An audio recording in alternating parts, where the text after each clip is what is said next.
Indonesia lebih banyak jual atau beli barang dari luar negeri ya? Buat tahu ini, ngukurnya bisa pakai timbangan. Maksudnya, seri ekonomi dimulai.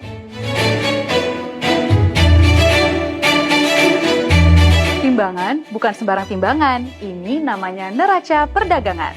Seperti timbangan, neraca perdagangan mengukur seberapa surplus atau defisit suatu negara dalam perdagangan internasional. Nah, gimana sih cara ngukurnya? Dengan menghitung selisih nilai ekspor dan impor dalam periode tertentu. Jika nilai ekspor lebih besar daripada impor, maka neraca perdagangan surplus.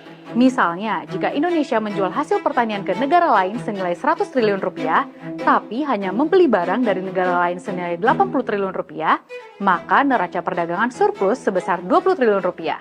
Kondisi surplus ini dianggap sebagai sinyal positif bagi perekonomian karena menunjukkan bahwa lebih banyak devisa yang diterima negara sehingga ekonomi semakin kuat.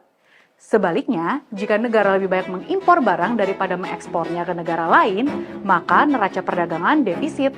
Nah, gimana jika impor suatu negara sama besar dengan ekspornya? Bisa dikatakan bahwa neraca perdagangan seimbang.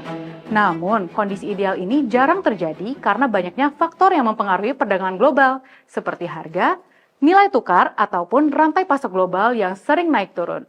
Lalu, gimana dengan kabar neraca perdagangan Indonesia? Hingga Juli 2024, neraca perdagangan Indonesia tercatat surplus selama 51 bulan berturut-turut. Ada yang tahu berapa nilai neraca perdagangan Indonesia terkini? Tulis di kolom komentar ya!